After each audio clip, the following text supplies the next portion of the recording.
Ya, masih muda, tapi saya percaya mereka akan dipakai oleh Tuhan menjadi pemimpin-pemimpin. Mana suaranya? Amin. Itu dulu, 1, 2, mana yang lain? Iya, ya.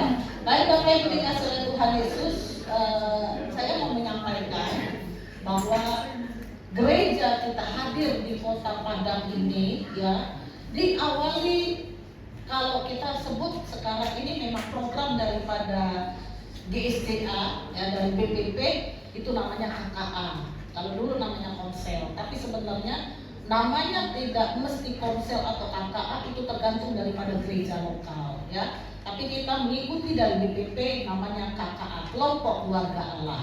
Jadi kelompok keluarga Allah ini sudah menjadi DNA daripada GSCA Maranatha Padang, di mana awal pertama kali kita hadir di Kota Padang ini dimulai dengan namanya Komsel atau KKA, ya, 2 orang, bahkan hanya 1 orang aja kita layani. Dan di dalam KKA itu bukan hanya belajar firman, tapi di situ firman Tuhan bekerja. Banyak sekali mujizat-mujizat terjadi. Nah, Bapak Ibu, kenapa kita teruskan ada KKA, terus ada di pelayanan GSCA Maranatha Padang? Karena di dalam KKA itu adalah satu bentuk penjangkauan jiwa, di situ ada pemeliharaan jiwa, di situ juga akan terjadi namanya fellowship yang indah. Nah, Bapak Ibu dikasih oleh Tuhan, kemarin kita KKA yang ada di Baluaran yang gembalanya Bapak Nebaho, kita melihat ada yang belum percaya Yesus, akhirnya terima Yesus dan memberi dirinya untuk dibaptis. Ini adalah salah satu contoh daripada KKA. Bagaimana KKA itu memang adalah suatu kebangunan rohani di setiap lokasi, di setiap tempat, ya. Nah, ketika kita berkumpul di gereja ini namanya ibadah raya, ya, atau namanya celebration. Nah, kita berkumpul di sini bertemu satu dengan yang lainnya. Nah, seperti Pak Manungkali tadi, kenapa Ibu Murni bisa terkejut? Ya, kedatangan Pak Manungkali rupanya terkejut beliau. Kenapa? Karena nggak pernah jumpa. Pak Manungkali duduk di depan, Ibu itu selalu duduk di belakang. Nah, Bapak Ibu, setelah pulang dari tempat ini, usahakan satu dengan yang lainnya untuk saling menyapa. Amin. Amin. Ya, karena di sini saya tahu jemaat masih banyak belum saling mengenal. Kalau saya tanya, makanya saya suruh kunjungan, ayo kunjungan, tahu Ibu, kunjungan, ada warga kita, jemaat kita, dia nggak pernah hadir, untuk apa dikunjungi? Itu salah, ya. Walaupun dia jarang hadir, ketika dia sudah masuk ke tempat ini dan beranggota ke jemaat GSCA, setiap departemen itu memang harus mengunjungi, bahwa dia itu adalah bagian daripada kita. Jadi hanya bukan Ibu Gembala aja yang mengunjungi. Mari kita satu dengan di sini untuk saling mengenal. Ada amin? Ada amin? Coba semua bangkit berdiri. Ya, semua bangkit berdiri dulu. Karena saya mau GSCA Maranatha itu terkenal dengan fellowship-nya. Ya, fellowship dengan Tuhan dan fellowship satu dengan yang lainnya. Coba yang di depan melihat ke belakang. Kenal nih. Ada wajah-wajah yang cantik, ada yang ganteng, bahkan yang gak pernah hadir hari ini hadir. Betul nggak? Nah, sekarang beri salam minimal 20 orang. Ayo.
Apalagi jantungan.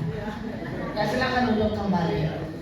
Ya, seperti Pak Manukali, kita sama, kita anggota jemaat GSJA. Lalu Ibu Nur tidak jadi jantungan. Karena kita sama ternyata. Ya, baik pun dikasih oleh Tuhan. Ada yang baru pertama kali hadir di dalam ibadah raya kita, boleh lambaikan tangan. Ada? Ada yang baru pertama kali hadir? Oke, ya tidak ada ya. Tapi pasti ada yang masih mungkin baru mengenal ya, seperti Pak Ardi. Semua udah kenal Pak Ardi belum ya? Jangan hanya butuh banyak. Ya, pulang dari tempat ini nanti saling menyapa. Kalau tahu di mana rumahnya, halo Gembala KKA, tahu rumah Pak Ardi di mana? Cepat tangkap. Ya, jangan sampai rumahnya ada di air tawar ditangkap di Jundul. Ya, mengerti maksud saya? Ya, di mana kita berada di situ kita berkumpul ya. Baik Bapak Ibu dikasih Tuhan Yesus, mari bersama-sama kita kembali kepada firman Tuhan ya, dengan tema pengampunan membawa pemulihan. Yuk sama-sama dengan saya katakan, pengampunan membawa pemulihan. Nah, Bapak Ibu dikasih oleh Tuhan Yesus, semuanya pasti pernah membaca. Kalau nggak bisa baca, pasti dia bisa mendengar. Dan firman Tuhan ini selalu berkali-kali disampaikan dengan kisah seorang Yusuf. Ya, Yusuf kita tahu adalah orang muda yang luar biasa yang akhirnya menjadi penguasa tangan kanan daripada Raja Mesir. Ya, nah Bapak Ibu dikasih oleh Tuhan Yesus, kalau kita melihat perjalanan daripada Yusuf hanya gara-gara mimpi. Bayangkan, hanya gara-gara mimpi semua 10 saudaranya cemburu. Ya, ngapain Yusuf? Masa kami akan tunduk kepadamu? Kami kakak-kakakmu. Ya kan? Kami kakak-kakakmu. Masa kami harus memberi hormat kepada engkau Yusuf? Nah, ternyata Bapak Ibu, ketika Yusuf sampaikan mimpinya, lalu mereka pegang kali Yusuf ini, kali ini aneh ya. Coba dipanas, kali ini dia sakit ya. Masa kita harus hormat kepada dia? Lalu karena tidak senang melihat mimpi daripada Yusuf, dan Yusuf berkoar-koar tentang mimpinya itu, penuh rasa amarah, penuh rasa benci, penuh rasa iri, cemburu dan sebagainya. Perhatikan Bapak Ibu, saya kalau sini lihat baik-baik, dikutip di sini. Bagaimana orang yang hidupnya di luar Tuhan, hidup orang yang tidak percaya Tuhan, orang yang tidak hidupnya melekat kepada Tuhan, hidupnya dipenuhi dengan kecemburuan, hidupnya dipenuhi dengan amarah dan iri hati dan sebagainya. Inilah yang terjadi kepada saudara-saudaranya Yusuf. Ya, akhirnya mereka tangkap itu Yusuf, lalu mereka masukkan ke sumur. Lalu Ruben bilang begini, janganlah seperti itu, nanti saudara kita mati, kata Ruben. Lalu dia angkat lagi dari sumur. Ternyata ada niat yang lebih jahat lagi di situ. Mereka mau menjual Yusuf. Bapak Ibu dikasih oleh Tuhan Yesus, ketika Yusuf dijual kepada orang Ismail di sana ya, dijual, harganya sungguh ketika saya hitung, sungguh luar biasa murahnya. Hanya dijual dengan 20 sikal perak. Ya, 20 sikal perak. Jadi kalau 20 sikal perak itu sama dengan 200 USD. Ya, bayangkan kalau kita hitung lagi ya, dirupiahkan. Dari 200 USD tadi dikali dengan 16.000 rupiah atau 200.000 rupiah. Jadi berapa jumlah harga daripada seorang Yusuf yang seorang penguasa tangan kanannya di tangan kanan daripada Raja Mesir, hanya dijual oleh saudara-saudaranya hanya 3.200.000. Murah enggak? Murah banget. Saya mau tanya kepada Bapak Ibu, istri-istri daripada bapak-bapak di sini, ketika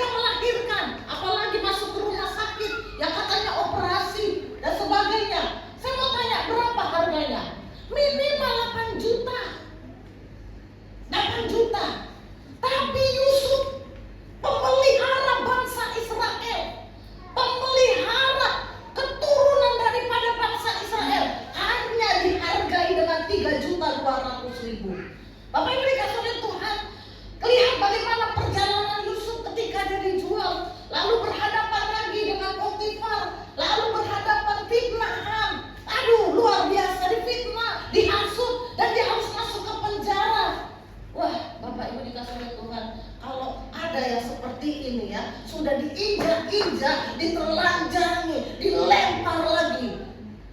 Ya, ini semakin kebencian itu pasti ada. Tapi lihat dari cerita seorang Yusuf, ya, ternyata dia tidak pelihara sakit hati, dia tidak pelihara kebencian itu, dia tidak pelihara kecemburuan itu, dia tidak pelihara dendam itu. Justru di dalam firman Tuhan, bagaimana Yusuf mengampuni saudara-saudaranya. Ini perbedaan orang terang, anak terang dengan anak yang tidak terang. Ya, nanti kita lihat selanjutnya supaya kita betul-betul mengerti tentang firman Tuhan ini. Nah, selanjutnya kita juga melihat daripada Daud, seorang yang sangat muda. Ya, sangat muda. Di kemarin di judul kita bikin seperti ada permainan sedikit ya, icebreaker gitu. Lalu saya tanya, coba tokoh dalam Alkitab siapa yang kalian kenal, yang kalian tahu. Lalu ada yang salah satu cepat, Daud. Kenapa dengan Daud? Dia mengalahkan Goliat. Wah, ya kan? Jadi memang kakak itu sebenarnya seru sekali kakak itu ya. Lalu mereka ketawa semua. Lalu Ibu Mary berteriak, Yudas Iskariot. Ternyata Yudas Iskariot. Kayaknya Bu Mary begitu amarah sama Yudas Iskariot ini. Ya. Tapi lihat dari Daud ini. Ya. Bagaimana seorang Daud yang dimana Saul mengetahui bahwa Daud ini diurapi dan menjadi raja. Penuh amarah, penuh kecemburuan, penuh dengan kebencian. Bagaimana Saul berkali-kali mau membunuh Daud. Tapi apa yang terjadi? Daud menyentuh Saul pun tidak berani. Luar biasa. Padahal sudah tinggal di sebelah. Tinggal ambil pedang, leher Saul ditebas. Tapi Daud katakan, jangankan untuk memegang kepalanya, menyentuhnya pun aku tidak mau. Luar biasa sekali tokoh-tokoh dalam Alkitab ini. Karena Daud adalah diurapi oleh Tuhan. Ya, karena Yusuf pun diurapi oleh Tuhan, maka ada pengampunan. Dengarkan baik-baik, orang yang ada di dalam Yesus, orang di dalam Tuhan, hatinya adalah hatinya untuk Tuhan. Tapi ketika masih dalam kegelapan, sekalipun dia Kristen, masih dipenuhi dengan amarah, masih dipenuhi dengan kebencian, sakit hati, dia masih tinggal dalam kegelapan. Mari bersama dengan saya, kita buka di dalam kitab Matius pasal 18.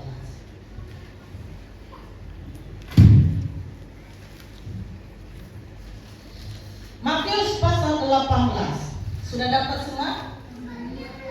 Yuk, kita baca bersama-sama di ayat 21. Mari bangkit berdiri. Perumpamaan tentang pengampunan. Yuk. Matius pasal 18 ayat 21 sampai 35 kita baca bersama-sama. Yuk. Ayo. 1, 2, 3. Kemudian datanglah Petrus dan berkata kepada Yesus, Tuhan, sampai berapa kali aku harus mengampuni saudaraku jika ia berbuat dosa terhadap aku? Sampai 7 kali? Yesus berkata kepadanya, bukan, aku berkata kepadamu, bukan sampai 7 kali, melainkan sampai 70 kali 7 kali. Terus, sebab hal kerajaan surga seumpama seorang raja yang hendak mengadakan perhitungan dengan hamba-hambanya. Setelah dia mulai mengadakan perhitungan itu, dihadapkanlah kepadanya seorang yang berhutang 10.000 talenta. Tetapi karena orang itu tidak mampu melunaskan hutangnya, raja itu memerintahkan supaya ia dijual beserta anak istrinya dan segala miliknya untuk membayar hutangnya. Maka sujudlah hamba itu menyembah dia. Katanya, sabarlah dahulu, segala hutang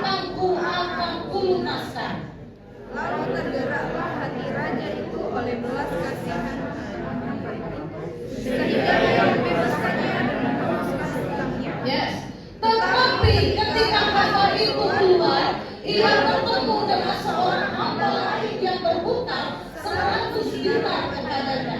Ia menangkap dan mencekik kawannya itu, katanya, bayar hutangmu.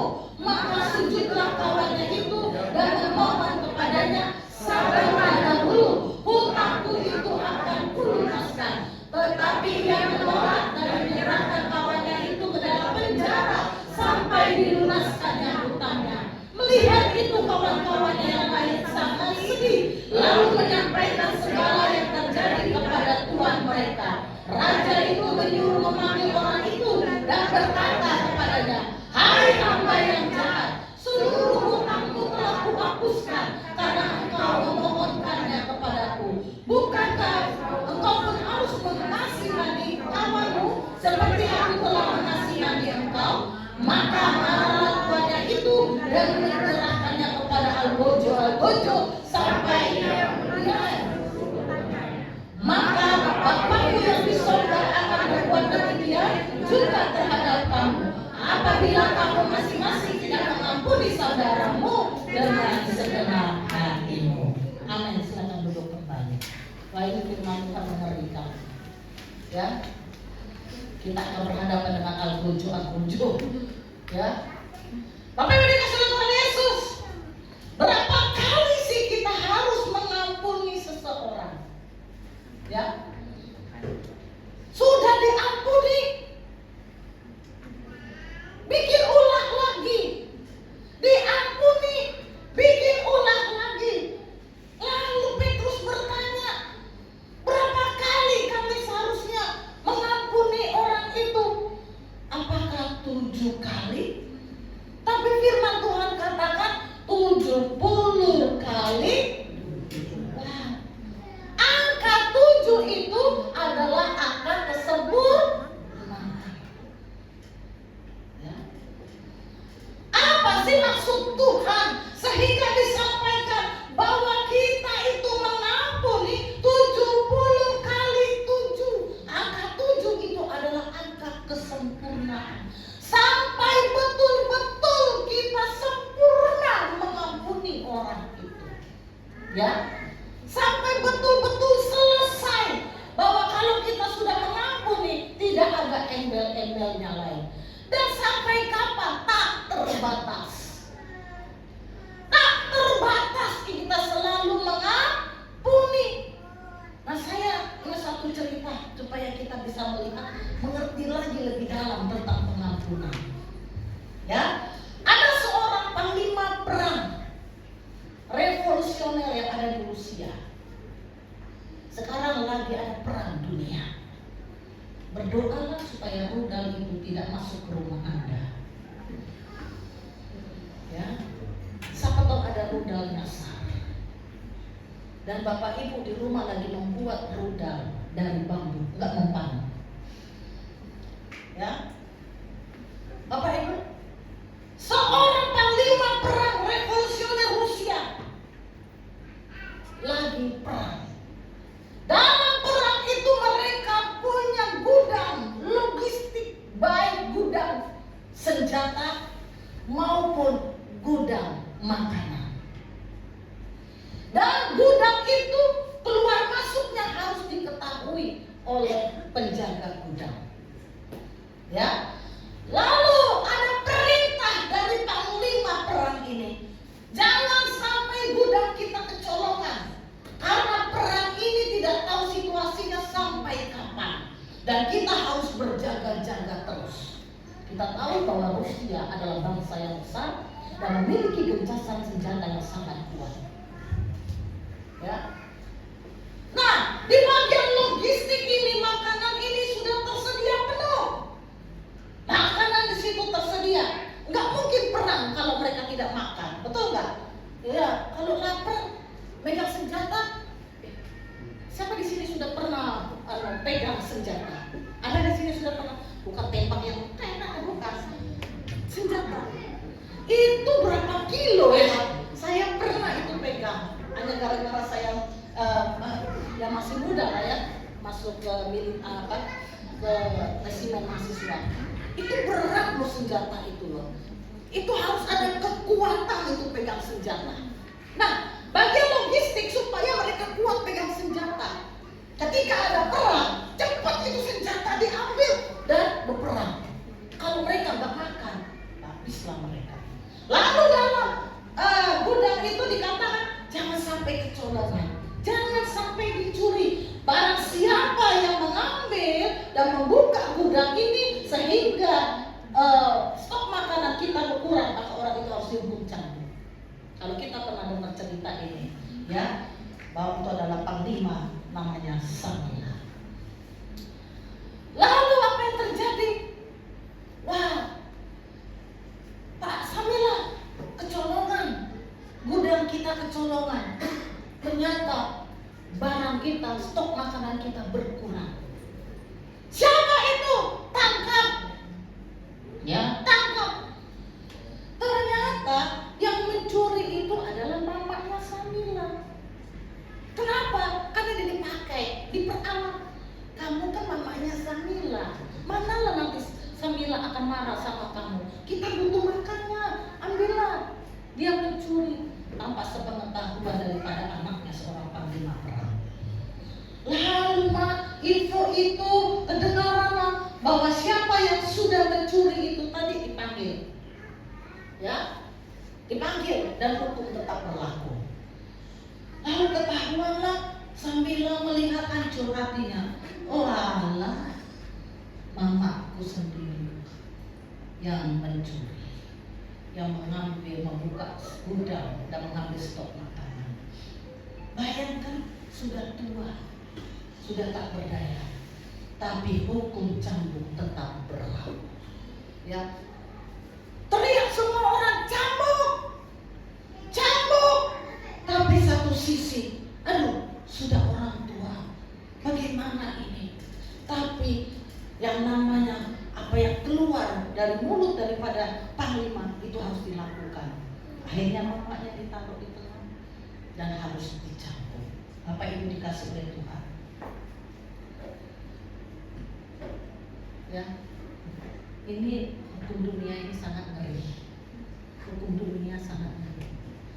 Gigi ganti gigi, mata ganti mata, nyawa ganti nyawa. Dan apa yang terjadi ketika mamanya berdiri di tengah dan siap dicambuk? Wah, sudah tua. Yang anak muda aja kita pukul di rumah. Coba tanya bapak-bapak, ibu-ibu, nengok anaknya masih muda, masih banyak, lu dipukul aja begini. Sudah sama-sama peluk, maafkan dia. Baru satu kali pukul, udah suaranya. Baru sekali pukul. Tapi lihat ini, orang ibu ini, aduh, tak iba hati seorang anak. Ketika mau dicambuk dia berteriak, stop. Dia datang ke tengah, dia buka jubah kebesarannya seorang panglima, lalu diambil anaknya, menyingkir. Dia bilang, biar aku yang menggantikannya. Hukuman tetap berlaku. Tapi lihat dari kisah ini, pengampunan perlu pengorbanan. Ada amin? Pengampunan harus ada pengorbanan. Mengapa perlu pengorbanan? Karena pengorbanan adalah karya penyelamatan. Yusuf mengampuni saudara-saudaranya. Ini adalah satu karya penyelamatan satu bangsa, keturunan bangsa Israel. 12 suku bangsa Israel diselamatkan. Untuk itulah Tuhan membawaku ke Mesir, walaupun dengan cara yang tidak baik, tapi rencana Tuhan adalah untuk menyelamatkan suku kita, menyelamatkan bangsa pilihan Tuhan, yaitu Israel. Dan lebih menariknya, ya, karya penyelamatan itu ketika Daud mengampuni Saul, dan dia tidak membunuh Saul, tetapi dia mengampuni Saul. Ada karya penyelamatan yang luar biasa, yaitu menyelamatkan masa depan. Wih, luar biasa. Terima kasih perkataan ini. Ya, dalam pengampunan ada dia menyelamatkan masa depannya. Bapak Ibu, Yesus dari keturunan mana? Yesus disebut sama siapa? Anak dan siapa yang membangun bait Allah di Yerusalem? Salomo. Salomo anak siapa? Apakah Daud tahu rahasia ini? Ternyata pengampunan adalah pengorbanan dan itu menyelamatkan masa depan. Dengarkan baik-baik. Jangan engkau menjadi tawanan daripada kebencian. Karena dalam pengampunan itu adalah karya penyelamatan. Karena apa? Karena pengampunan itu adalah pemulihan. Semua dibereskan. Pulih. Tidak ada celah di situ. Dalam pemulihan ada kemerdekaan. Sama-sama katakan amin. Amin. Ya, ada kemerdekaan. Dan dalam kemerdekaan itulah Tuhan dengan bebas untuk bekerja atas kita. Dengarkan baik-baik. Dalam kemerdekaan itulah Tuhan bekerja atas kita. Ya, kalau kita belum merdeka, bagaimana Tuhan akan mempercayakan satu fase yang besar kepada kita? Dengarkan. Kenapa Tuhan mempercayakan yang besar? Karena dalam diri orang itu sudah ada kemerdekaan. Ada kemerdekaan dalam Yusuf, maka dia menjadi penguasa. Orang kedua di Mesir. Semua bangsa Israel terpelihara. Bahkan Israel dipanggil ke Mesir. Bahkan Raja Mesir menyediakan satu tanah kepada Israel. Apa luar biasa itu? Ya, Daud, karena dia merdeka, Daud menjadi raja. Makanya dia elu-elukan. Kalau Saul mengalahkan beribu-ribu, tetapi kalau Daud mengalahkan musuhnya berapa? Berapa? Berlaksa-laksa. Dia dielu-elukan, dia dibangga-banggakan oleh bangsa pilihan Tuhan. Nah inilah. Jadi ketika kita mengampuni itu ada pemulihan dan ada kemerdekaan. Di dalam kemerdekaan itulah Tuhan bekerja bebas atas kita. Dan kalau Tuhan mengangkat kita, karena kita sudah dimerdekakan. Tapi kalau engkau masih belum menjadi belum diangkat oleh Tuhan, ada tempat yang lebih baik lagi, engkau masih terus di bawah. Apakah engkau sudah merdeka? Mari selidiki aku, lihat hatiku. Mari selidiki hati kita, ya. Mari kita bereskan. Nah, oleh karena dosa kita semua dibawa penghukuman. Yuk, coba dulu bantu dengan saya buka di kitab, baca dulu di dalam 1 Korintus 6 ayat 20. 1 Korintus 6 ayat 20. Ya, sudah dibaca.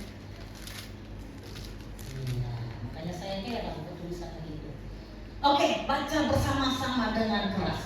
1, 2, 3. Sebab kamu telah dibeli dan harganya telah lunas dibayar, karena dimuliakan Allah dengan tubuh. Saya mau menyampaikan seperti ini. Oleh karena dosa, kita semua dihukum. Kenapa kita dihukum? Karena dosa itu adalah bahwa kita adalah milik iblis. Sebelum kita menjadi percaya kepada Tuhan Yesus, kita ada di dalam dosa itu, terutama dosa keturunan itu. Bapak Ibu perhatikan baik-baik, kita semua adalah warga negara iblis. WNI. Tapi bisa berangkat menjadi WNA. Jadi sebelum kita jadi anak terang, kita WNI. Tapi sudah menjadi anak terang, kita menjadi WNA. Kenapa? Karena dosa itu adalah kerjasama dengan kuasa kegelapan.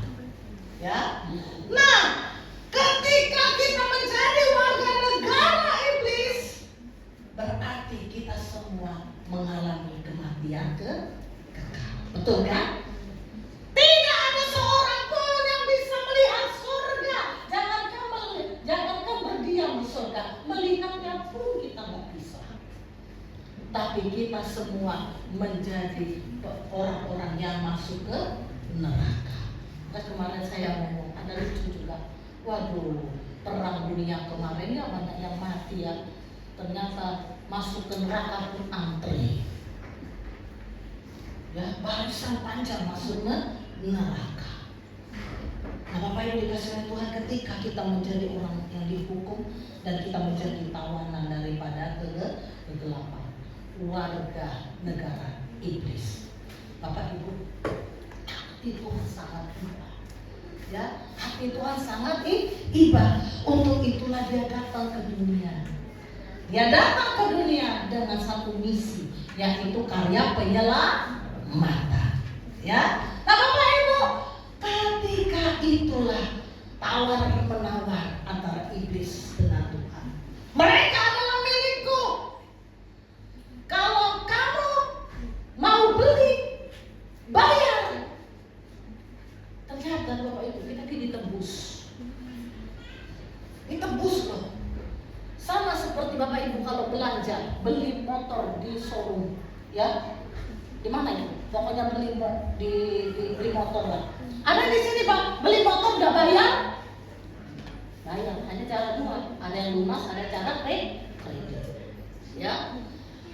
Kalau itu sudah dibayar, maka motor itu menjadi milik kita. Sama seperti itulah Tuhan. Kita ini tawanan iblis karena dosa itu tadi. Lalu iblis tawarkan, kalau engkau mau mereka bayar. Wow, iblis ternyata menuntut bayaran. Ternyata iblis, dengarkan baik-baik, dia tidak minta harta kepada Yesus, dia tidak minta tahta kepada Yesus, dia tidak meminta manusia kepada Yesus. Karena apa? Karena yang punya harta ini adalah Tuhan. Wow, dengarkan baik-baik. Karena yang punya tahta itu adalah Tuhan. Dia tahu, makanya apa yang diminta oleh iblis, saya tidak meminta itu. Makanya banyak orang jatuh ke dalam dosa lagi, yang sudah percaya menjadi jatuh ke dosa hanya gara tahta wanita dan harta. Ya, tapi dengarkan baik-baik, iblis tidak minta tahta, iblis tidak minta harta. Maka dia mencobai Yesus, kalau engkau naik dan engkau loncat. Tuhan bilang apa? Sebab berfirmanlah Tuhan. Nah, dengarkan baik-baik dikasih oleh Tuhan Yesus kita semua di sini. Lalu aku bayar. Dibayar dengan apa? Coba kita baca bersama lagi ayat yang 20. Sebab kamu telah dibeli dan harganya terlalu lunas dibayar, yaitu dengan darah. Halo, engkau yang ada di sini, engkau tidak ditebus dengan Yesus dengan uang. Engkau yang ada di sini, engkau tidak ditebus dengan Yesus dengan harta, tapi ditebus dengan darah. Dan semuanya dibayar dengan lunas. Tidak ada yang nyicil. Kalau yang belum bertobat, kayaknya lagi nyicil. Tapi Tuhan katakan, aku bayar kamu semua. Aku bayar kalian semua dengan darah. Makanya dikatakan di sini, karena itu muliakanlah Allah dengan tubuhmu. Jangan tubuh ini menjadi kecemaran. Jangan beri tubuh ini kepada iblis. Tapi muliakanlah Tuhan dengan tubuh kita.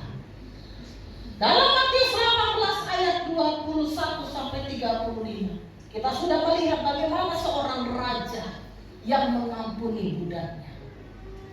Wah, Pak, gak sanggup aku bayar hutangku.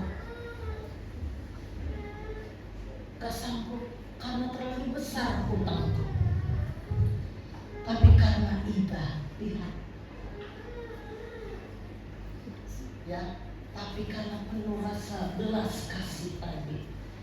Jadi karena kita ini diselamatkan dengan betul karena belas kasihan. Lalu kata raja itu, sudah, utangmu nggak usah dibayar. Udah, anggap itu tidak ada, sudah selesai. Seneng nggak? Seneng nggak kalau utang kita ada yang bayar? Tapi jangan di sini, pulang dari sini terus utang ya. Ya, tapi lihat cerita ini, utangnya dibayar lunas, udah nggak usah. Makanya di sini muliakanlah Tuhan dengan tubuh. Ya, tapi apa yang terjadi ketika ada orang berhutang kepada dia tagih loh. Ngeri nggak? Ada kawan yang berhutang, hutang dia lebih besar tadi. Bisa raja itu ampuni dan selesaikan, tapi hutang dengan kawan yang punya hutang hanya sedikit, dia nggak bisa ampuni. Aduh, inilah yang tadi dikatakan, mari mengampuni, tidak ada batasnya. Artinya kalau raja itu sudah mengampuni, maka karyawannya pun bisa mengampuni orang lain. Ini adalah suatu teladan yang diajarkan oleh seorang raja. Bapak Ibu dikasih oleh Tuhan, buka lagi Alkitab kita di Matius 6 ayat 14. Ayo bergerak cepat.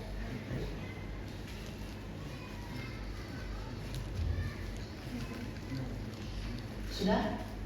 Kita baca bersama-sama. 1, 2, 3. Karena jikalau kamu mengampuni kesalahan orang, Bapakmu yang di sorga akan mengampuni kamu. Jadi kalau kita tidak mengampuni seperti raja itu tadi, aku ngampuni lu, utang-utangmu sudah beres, tapi kenyataannya kau tegek kawanmu karena dia gak sanggup bayar, karena kejahatanmu dipanggil ujuk itu. Udah, pukul dia. Bapak Ibu, kalau kita tidak bisa mengampuni orang lain, maka dicabut pengampunan kita tadi. Karena sekarang kita sudah diampuni, betul kan? Kita dibayar lunas kan? Sudah beres kan? Diampuni semua dosa kita. Sudah selesai sudah. Tapi ketika jemaat Tuhan pulang dari tempat ini, ada di antara kita yang punya masalah, lalu kita nggak mengampuni, maka dicabut. Aku mengampuni kamu nggak mengampuni, ya sudah. Berarti orang yang tidak bisa mengampuni, dia belum bertobat. Halo, suami istri. Di gereja ada konseling pranikah. Ketika masih belum menikah, sayang-sayangku, cinta-cintaku, engkau adalah yang kucintai. Gunung yang tinggi akan kudaki, laut yang luas akan kuseberangi. Sinamut sebesar apapun akan kucari. Jadi ketika ibu gembala yakin bu, apakah ini adalah orang yang akan bersama denganmu sampai maut memisahkan? Yes. Hai engkau perempuan, lihat wajahnya, kenapa dia jelek, engkau mau sama dia? Iya bu, karena dia setia. Iya,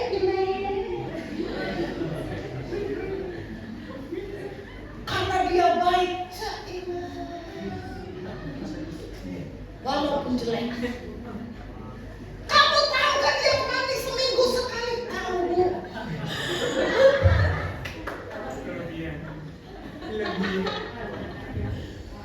Tapi karena cinta itu Bu, saya bilang bukan.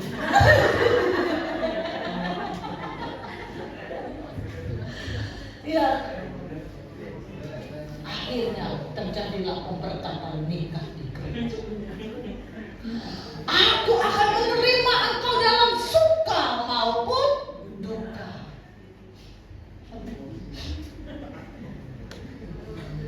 Aku akan menerima engkau dalam keadaan sehat maupun sakit. Aku akan menerima engkau dalam keadaan kaya maupun berarti bukan kis. Baru seminggu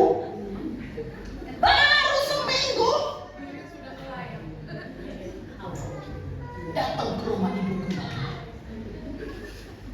Siapa itu? Saya Bu. Tadi datang waktu konseling gagah. Gagah Bu. Lalu ketemu, masuk setelah pernikahan seminggu. Begitu. Lemah. Loh, kenapa nih? Kenapa ini? Apa kamu jatuh? Bukan Bu. Rumah tanggaku Bu. Tapi katanya dalam keadaan kaya maupun miskin. Lupa ya. Dengarkan baik-baik. Membuat rumah tangga kita utuh. Membuat rumah tangga kita tetap harmonis ketika suami istri mau mengampuni. Amin.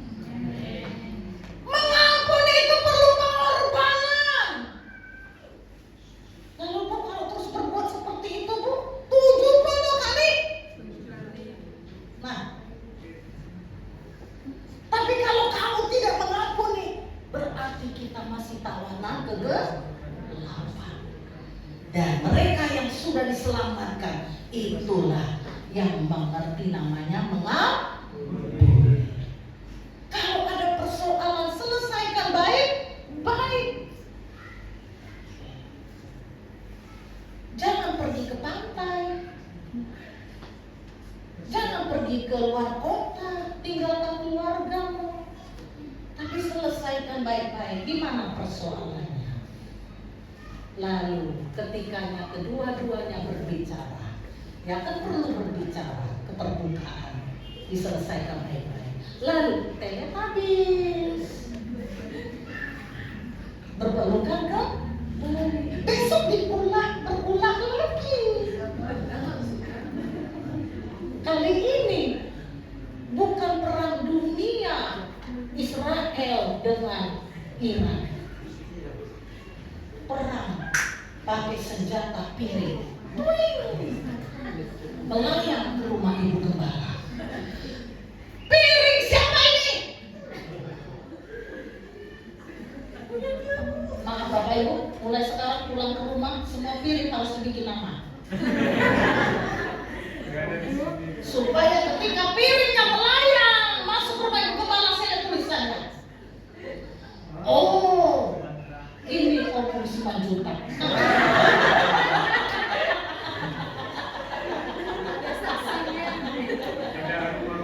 Ada aksinya. Artinya piring itu selalu saya isi, saya masak.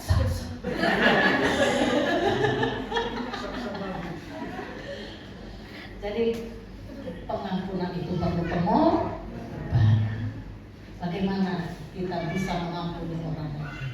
Menerimanya kembali. Seperti Yesus, kita ini gak ada yang sempurna. Gak ada. Semua kita ini cacat. Tapi ketika Yesus mengampuni kita, Dia peluk kita, kita diperbaharui, kita diberkati, kita dipulihkan, bahkan Dia menyelamatkan masa depan kita. Ada amin? Pulang dari tempat ini, semuanya harus selesai.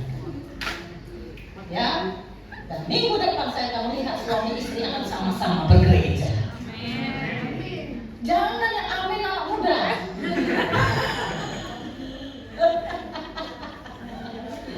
Halo, minggu depan suami istri akan sama-sama bergereja.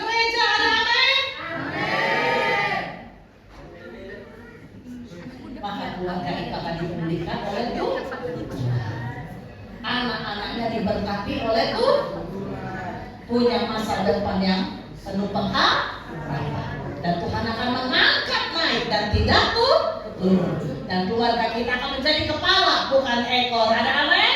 Tepuk tangan dulu buat Tuhan. Mari kita bangkit berdiri. Biarlah semuanya kita yang telah diampuni oleh Tuhan, maka kita akan berdamai dengan Allah dan kita berdamai dengan yang lain. Betapa besar kasih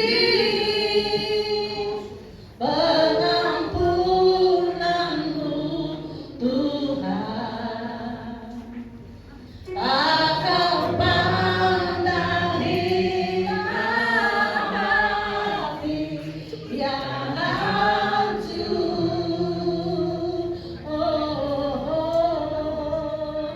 Ku berterima kasih kepadamu ya Tuhan. Yes. Pengampunan yang Kau beri, pulih dan betapa besar kasih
lebih mengenal Bapak Ibu bukan saya, tapi Tuhan. Kita selalu ada doa berkat. Diberkatilah lumbungmu dan hasil usahamu. Diberkatilah keluar masukmu. Diberkatilah tempat adonanmu. Tuhan mau memberkati kita, tetapi kita tidak pernah mengalami berkat karena ada yang menghalangi. Yang menghalanginya adalah diri kita sendiri. Hari ini Tuhan berbicara tentang pengampunan. Sama seperti seorang raja tadi yang mengampuni bawahannya, tapi bawahannya tidak mengampuni orang lain, maka dicabut semua. Dia mendapatkan penghukuman. Tuhan mengampuni kita sempurna. Sempurna Dia mengampuni kita, dan Dia tidak pernah mengingat-ingat lagi dosa kita. Tapi kita tidak bisa mengampuni orang lain. Ada orang yang melukai engkau. Ada orang yang membenci engkau. Bahkan ada orang yang berhutang kepada engkau dan tak dibayar-bayar. Penuh amarah. Segala sesuatu bisa diselesaikan. Dan itu ketika kita punya kasih dan mengampuni. Bapak Ibu, engkau tidak mau berkat itu terhalang. Engkau tidak mau berkat dari surga itu terhalang untuk memberkati keluarga. Dan kita sudah dengarkan firman Tuhan. Kalau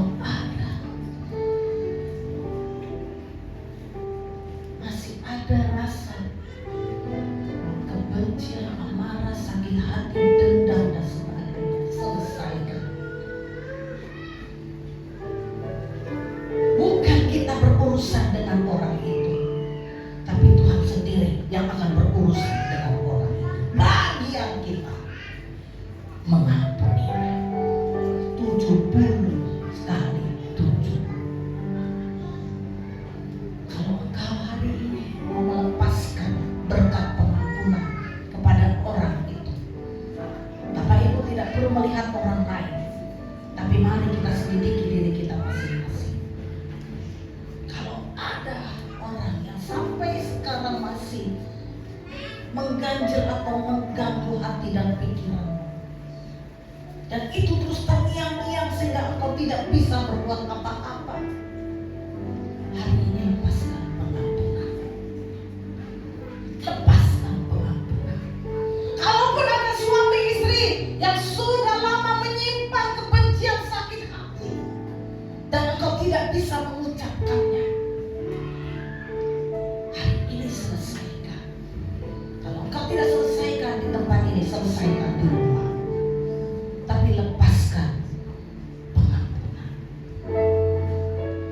Mari engkau yang mau melepaskan pengampunan itu, kau taruh tanganmu di dadamu masing-masing.